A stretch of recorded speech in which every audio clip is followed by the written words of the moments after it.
Hello friends, देखिएगा आज हम लोग इस वीडियो में क्लास 10 का यूपी बोर्ड का हम लोग क्या करेंगे, मॉडल पेपर को सॉल्व करेंगे। जो हमारा जो इम्पोर्टेंट पॉइंट सवाल है उसी सवाल को हम लगाएंगे। जैसे मान लीजिए ये हमारा जो है पहला नंबर इंपॉर्टेंट है, फिर अब तीसरा नंबर दिखाई दे ये इंपॉर्टेंट है। तो जितना भी सवाल इसमें क्या है हमारा इंपॉर्टेंट है, इस सवाल को हम लोग पढ़ेंगे। तो चलिए हम लोग क्या करते हैं, इस सवाल को एक एक बार लगा कर देखते हैं कि इसका आंसर क्या हमारा आएगा और किस तरह से ये लगेगा पॉइंट बाय पॉइंट। एक देखिएगा हमारा सवाल कर रहा है, यदि बिंदु ए बराबर -4, 2 बी 5, 6 को जोड़ने वाली रेखाखंड का मध्य बिंदु सी α/8, 4 है तो अल्फा का मान ज्ञात कीजिए। तो देखिएगा हम लोग किस तरह से ज्ञात करेंगे।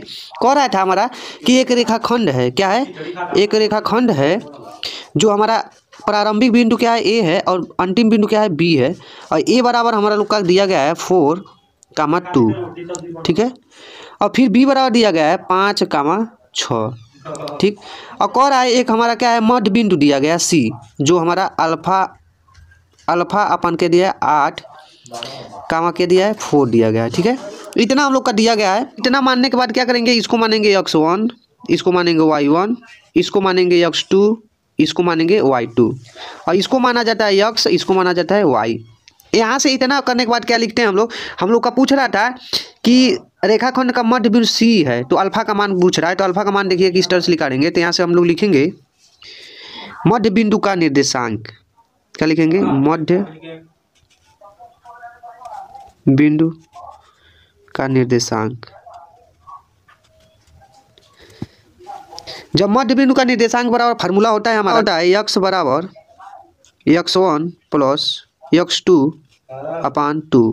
ये हमारा फार्मूला होता है। अब यहाँ से हम लोग को दिखाई दे रहा है कि x बराबर क्या दिया गया है, α/8 लिख लीजिए, बराबर x1 का मान हमारा -4 दिया गया है और प्लस x2 का मान हमारा 5 दिया गया है, 5 लिख लीजिए, और अपान का हो जाएगा 2 हो जाएगा। तो हम लोग 2 लिख देंगे, ठीक है। उसके बाद क्या हो जाएगा, यहाँ से जब हम लोग हल करेंगे तो क्या लिख करके आएगा, देखिएगा ध्यान से। 2 का से हम क्या करेंगे, 8 में भाग देंगे तो 4 बार में कट जाएगा, तो बच क्या जाएगा, अल्फा बराबर देखिएगा -4 + 5 करेंगे तो 1 आएगा, और 1 का गुणा हम क्या करेंगे, 4 में कर देंगे तो 4 आ जाएगा। मतलब कि अल्फा बराबर कितना आ गया हमारा, 4।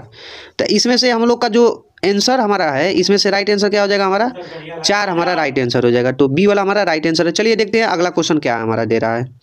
तो अगला सवाल हमारा कह रहा है, यदि त्रिभुज ए बी सी में ए बी बराबर 6 करीब 3 सेमी, ए सी बराबर 12 सेमी और बी सी बराबर 6 सेमी है तो कोण बी का मान क्या पूछ रहा है इस ऑप्शन में से। तो हमारा एक त्रिभुज है, जो हमारा त्रिभुज है यहाँ पर बना हुआ है। कह रहा है इस त्रिभुज का नाम है ए बी और सी, ठीक है।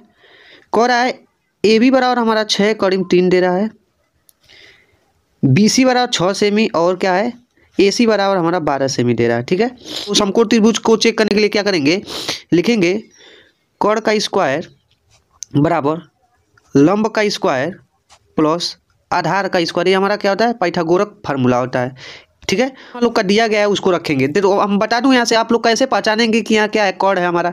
तो कोण हमारा देखिएगा सबसे बड़ा होता है, तो 12 इसमें सबसे बड़ा है, तो 12 का स्क्वायर बराबर लंब किसी को मान लीजिए, 6 को मान लीजिए, चलिए 6 को मान लेते हैं स्क्वायर, प्लस आधार क्या है हमारा 6 कड़ी में 3 का होल स्क्वायर मान लेते हैं, ये दिया है, ठीक है।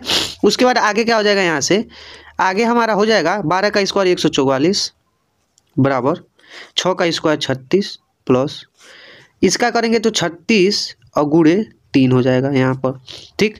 आगे क्या हो जाएगा, आगे हम लोग 144 बराबर 36 और प्लस 6 3 18 के 8 हासिल 1 3 3 का 9 9 और 1 10 108 और 144 बराबर हो जाएगा हमारा 144। दोनों 36 और 108 जोड़ेंगे तो 144 हो जाएगा। तो देखिएगा इस दोनों LHS बराबर RHS आ गया। जब LHS बराबर हमारा RHS आ गया भैया, तो हमारा क्या है, पाइथागोरस प्रमेय है। क्योंकि हमारा पाइथागोरस प्रमेय वही होता है, पाइथागोरस प्रमेय हमारा उसी को करते हैं जब कोण का स्क्वायर लिखाने पर और लंब का और आधार का लिखाने पर दोनों क्या हो, बराबर आ जाए, तो हमारा क्या है, वो समकोण त्रिभुज है। तो इसका मतलब जब हमारा समकोण त्रिभुज होगा तो हमारा त्रिभुज ऐसा बनेगा, कुछ हमारा त्रिभुज ऐसा बनेगा भैया। तो हमारा त्रिभुज ऐसा बनेगा समकोण त्रिभुज का। तो इसको मान लीजिए आप ए, इसको मानिए बी, इसको मानिए सी। तो ये हमारा जब समकोण त्रिभुज बनेगा तो 90 अंश का होगा हमारा।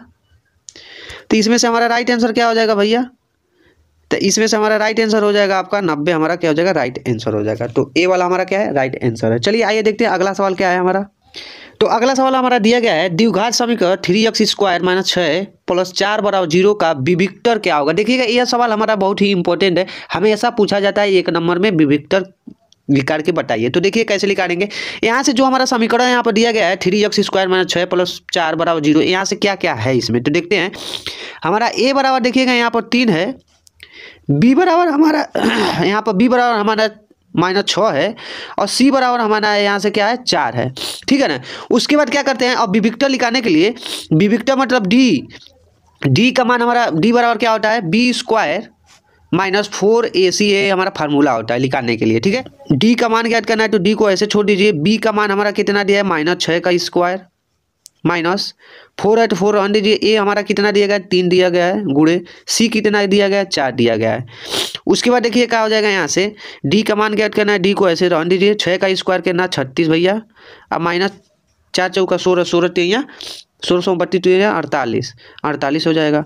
डी बराबर यहाँ से क्या हो जाएगा, अब 36 में से 48 घटाएंगे तो देखिएगा 48 हमारा बेसी है तो 48 में से घटाएंगे तो 8 में से 6 जाएगा तो 2 बचेगा, और फिर हो जाएगा 4 में से 1 जाएगा तो 4 में से 3 जाएगा तो 1 बचेगा, और माइनस वाला ज़्यादा था तो माइनस हो जाएगा। तो हमारा राइट आंसर क्या होगा, डी बराबर -12 राइट आंसर होगा।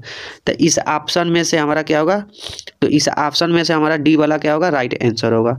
तो आई होप आप लोग को जितना भी सवाल इसमें पढ़ाया हूँ सभी समझ में आया होगा। अगर समझ में आया तो लाइक एंड सब्सक्राइब करिए और अपने दोस्तों को शेयर करना ना भूलिएगा।